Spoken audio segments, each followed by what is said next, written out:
오늘 들려드릴 사연은 정말 믿기 어려운 실화입니다. 50대 며느리 강선영이 5년째 공무원 시험에 떨어지는 40대 시동생 때문에 겪은 이야기죠. 시어머니가 몰래 알려준 현관 비밀번호로 시동생이 마음대로 집을 드나들며 냉장고를 뒤지고 급기야 시아버지가 선영의 친정 유산으로 시동생 상가를 차려달라고 요구했습니다. 그런데 가장 충격적인 건 시동생이 선영 부부의 생활을 시댁에 일일이 고자질하고 있었다는 사실인데요. 자, 그럼 지금부터 선영의 이야기를 들어보시겠습니다. 구독과 좋아요 버튼도 꼭 눌러주시면 정말 감사하겠습니다. 저는 올해 55이 된 강선영입니다. 남편 준영과 결혼한 지 25해가 넘었죠. 평범한 직장인 남편과 함께 그럭저럭 살아왔어요. 시부모님을 모시고 친정어머니 병간호를 하며 정신없이 살아온 세월이었습니다. 그런데 작년부터 제 삶이 조금씩 무너지기 시작했어요. 그날도 친정병원에서 밤늦게 돌아왔습니다. 어머니 항암 치료 스케줄이 바뀌면서 병원에 더 오래 있어야 했거든요. 현관문을 열고 들어서는 순간 이상한 느낌이 들었어요. 집 안에서 낯선 냄새가 났습니다. 컵라면 냄새였죠. 그리고 남자 땀 냄새까지 섞여 있었어요. 거실에선 텔레비전 소리가 들렸습니다. 밤 11시가 넘은 시각인데 남편은 출장 중이었거든요. 심장이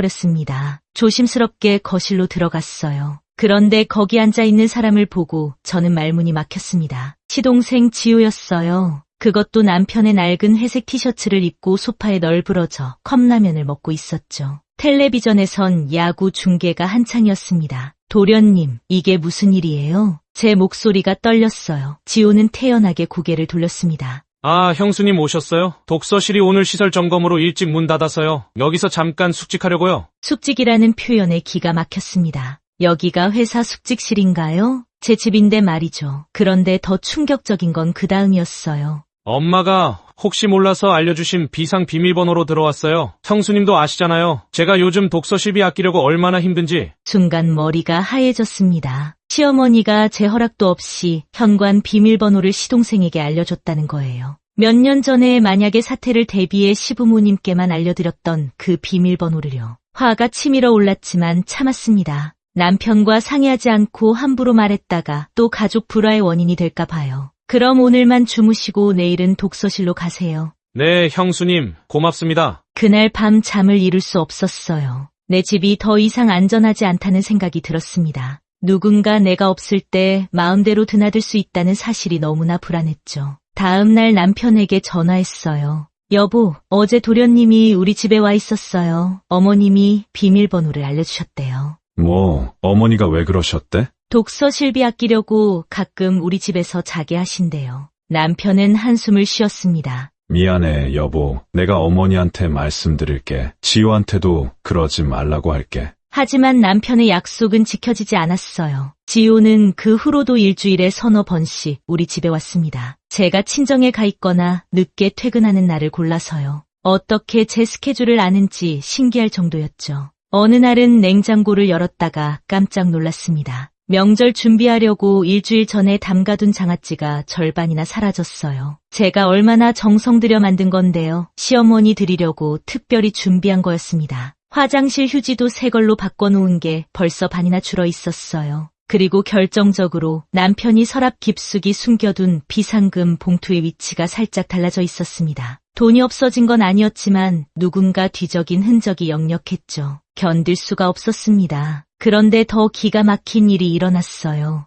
어느 날 오후 시어머니한테서 전화가 왔습니다. 선영아, 요즘 너네는 외식을 너무 자주 하더라. 집밥 좀 해 먹으렴. 준영이가 얼마나 힘든데 밖에서 사 먹기만 하면 몸에 안 좋지. 전 깜짝 놀랐어요. 우리 부부가 외식을 자주 한다는 걸 시어머니가 어떻게 아시죠? 그 순간 퍼즐이 맞춰졌습니다. 지호가 우리 집에 오면서 우리 생활을 시댁에 보고하고 있었던 거예요. 냉장고에 반찬이 없다는 거, 택배가 자주 온다는 거, 늦게 퇴근한다는 것까지요. 배신감에 온몸이 떨렸습니다. 제가 힘들게 일하고 살림하는 걸 누군가 감시하고 있었다는 사실이 너무 충격적이었어요. 남편한테 따지듯 말했습니다. 여보, 도련님이 우리 생활을 어머니한테 다 말씀드리는 것 같아요. 이제 정말 못 참겠어요. 알았어. 내가 동생한테 확실히 말할게. 하지만 남편의 말은 또 빈말이었죠. 지호는 여전히 우리 집 비밀번호를 알고 있었고 시어머니는 계속해서 우리 생활에 간섭했습니다. 저는 점점 제 집에 들어가는 게 두려워졌어요. 그러던 어느 날이었습니다. 시어머니한테서 또 전화가 왔어요. 이번엔 남편한테 직접 걸려온 전화였죠. 남편이 통화하는 걸 옆에서 들었습니다. 준영아, 지호가 요즘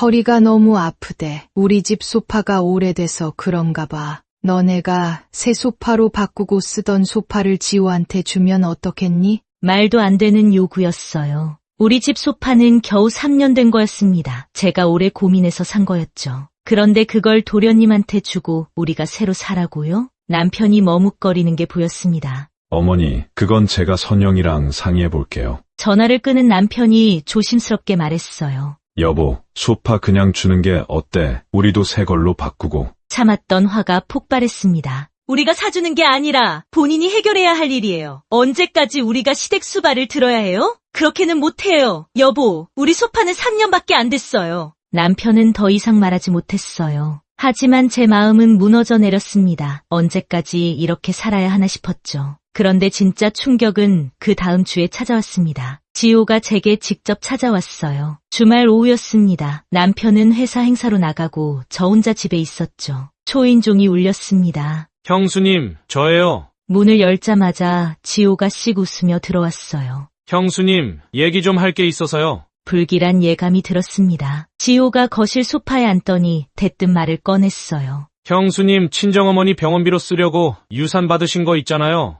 그거 지금 당장 안 쓰시면 제가 좀 활용해도 될까요? 제가 그 돈으로 작은 사업 시작하면 성공할 자신 있거든요. 그러면 2배로 갚아드릴게요. 귀를 의심했습니다. 친정에서 물려받은 돈은 어머니 항암 치료비와 저희 노후 자금으로 모아둔 거였어요. 그걸 도련님이 어떻게 알고 있죠? 남편한테 물어봤나 봅니다. 도련님, 그 돈은 저희 친정어머니 병원비예요. 다른 곳에 손댈 돈이 아닙니다. 형수님도 참 너무하시네. 우리 가족끼리 이렇게 선 그으시면 어떡해요? 제가 성공하면 2배로 갚는다니까요. 지금 이 절호의 기회를 놓치면 저는 정말 어떻게 돼요? 형수님, 형이 절 도와주는 게 당연한 거잖아요. 목소리에 원망이 가득했습니다. 마치 제가 냉혈한 사람이라도 되는 것처럼요. 가족끼리 돈 문제로 이렇게 야박하게 굴면 안 된다는 식이었죠. 제 손이 부들부들 떨렸어요. 도련, 그건 안 됩니다. 제발 그런 말 하지 마세요. 지호는 못마땅하다는 표정으로 일어섰습니다. 에이, 형수님도 참 야박하시네. 우리 가족이잖아요. 그럼 아버지한테 말씀드려야겠어요. 그 말을 남기고 나갔어요. 며칠 후 시아버지한테서 전화가 왔습니다. 저희 부부를 집으로 오라고 하셨죠. 남편과 함께 시댁에 갔습니다. 상에는 제가 좋아하는 음식들이 가득했어요. 갈비찜, 잡채, 나물들까지요. 시어머니는 웃으시며 말했습니다. 선영아, 많이 먹어라. 요즘 고생이 많지? 뭔가 이상했어요. 식사가 끝나고 시아버지가 입을 여셨습니다. 근엄한 표정으로요. 선영아, 준영아, 너희도 알다시피 지호가 이제 나이가 40이 넘었어. 공무원 시험도 그만두고 이제 자리를 잡아야지. 저는 숨이 막혔습니다. 너희 부부가 받은 그 유산으로 좋은 상가 하나 분양받아서 지호 자리 하나 만들어주면 좋겠구나. 어차피 내 동서 자리인데 너희가 좀 희생해야지 않겠니? 희생이라는 단어가 귓가에 쟁쟁 울렸습니다. 제가 힘들게 일하고 모은 돈을 친정어머니 병원비로 모아둔 돈을 시동생 사업 자금으로 내놓으라는 거예요. 그것도 희생이라는 이름으로요. 선영아, 우리도 이렇게 부탁하기 싫단다. 하지만 지호가 불쌍해서 그래. 너는 남편도 있고 안정적이잖니. 지호는 아직 아무것도 없어. 시어머니의 말에 눈물이 났습니다. 내가 왜 이 집안의 비상금이 되어야 하죠? 내 돈으로 왜 남의 앞날을 보장해줘야 하는 건가요? 도련님은 옆에 앉아서 이미 돈을 받은 사람처럼 기대에 찬 눈으로 저를 바라보고 있었습니다. 그 뻔뻔한 기대가 저를 더 무너지게 만들었습니다. 그동안 참았던 모든 게 한꺼번에 터져 나왔어요. 저는 떨리는 목소리로 말했습니다. 아버님, 어머님, 그 돈은 저희 친정어머니 병원비와 저희 노후를 위한 비상금입니다. 저희 유일한 재산이에요. 그래도 가족인데 이렇게까지 야박하겠구나. 야박하다는 말에 가슴이 찢어졌습니다. 제가 야박한 거예요? 시부모님을 모시고 시동생까지 챙기며 살아온 제가요? 시어머니가 끼어들었어요. 선영아, 이것도 다 내 복이야. 나중에 지호가 성공하면 너희한테 다 갚을 거야. 그 순간 남편이 벌떡 일어났습니다. 박준영 아버지, 어머니, 더 이상 못 듣겠습니다. 남편의 목소리는 떨리고 있었어요. 평생 처음 보는 모습이었습니다. 지호 문제는 저희 부부가 상의해서 해결할게요. 아니, 정확히 말씀드리면 저희가 해결할 문제가 아닙니다. 지호는 이제 스스로 알아서 해야 합니다. 시아버지가 버럭 소리를 높였어요. 내가 지금 뭐라고 한 거야? 동생이 어려운데 형이 도와주지 않으면 누가 도와주냐? 저희도 어렵습니다. 아버지, 선영이 친정어머니 병원비로 써야 할 돈이에요. 저희 노후 자금이기도 하고요. 그 돈은 절대 줄 수 없습니다. 남편의 목소리가 단호해졌어요. 그리고 선영이한테 더 이상 부담 주지 마세요. 제 아내는 지금까지 너무 많이 희생했습니다. 이제 그만하셔야죠. 저는 눈물이 쏟아질 것 같았습니다. 시어머니가 화를 내셨지만 남편은 물러서지 않았어요. 지호가 황당하다는 표정으로 남편을 쳐다봤습니다. 형이 그렇게 나오면 저는 어떻게 해요?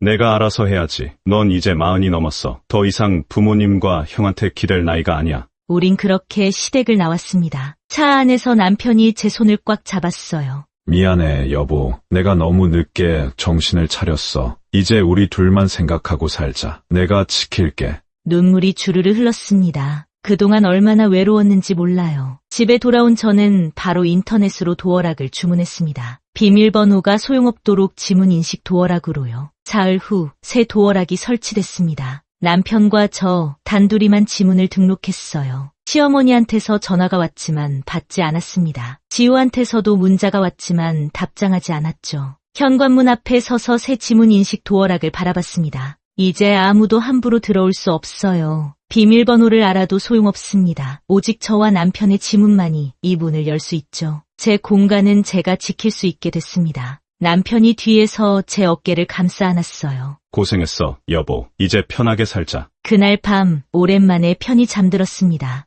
며칠 후 시어머니가 집 앞까지 찾아오셨어요. 하지만 지문 인식 도어락은 절대 열리지 않았습니다. 초인종을 계속 누르셨지만 저는 나가지 않았어요. 핸드폰으로 메시지만 보냈습니다. 어머니, 저희도 저희 삶이 있습니다. 이해해 주세요. 시어머니는 결국 돌아가셨어요. 그 후로 시댁과는 명절에만 연락하고 지냅니다. 지호는 결국 시험을 포기하고 편의점 아르바이트를 시작했다고 들었어요. 친정어머니 병원비는 잘 쓰고 있습니다. 남편과 저는 노후 자금도 차곡차곡 모으고 있어요. 가끔 시댁에서 연락이 오지만 선을 분명히 긋고 있습니다. 제가 배운 게 있다면 이거예요. 내 밥그릇은 내가 지켜야 한다는 것, 가족이라는 이름으로 당연히 희생을 강요하는 건 잘못됐다는 것, 그리고 무엇보다 내 편이 되어줄 사람이 있다는 게 얼마나 중요한지 깨달았습니다. 여러분도 비슷한 경험 있으신가요? 댓글로 여러분의 이야기를 들려주세요. 어떻게 대처하셨는지, 어떤 선택을 하셨는지 궁금합니다. 오늘 이야기가 도움이 되셨다면 구독과 좋아요 부탁드립니다. 감사합니다.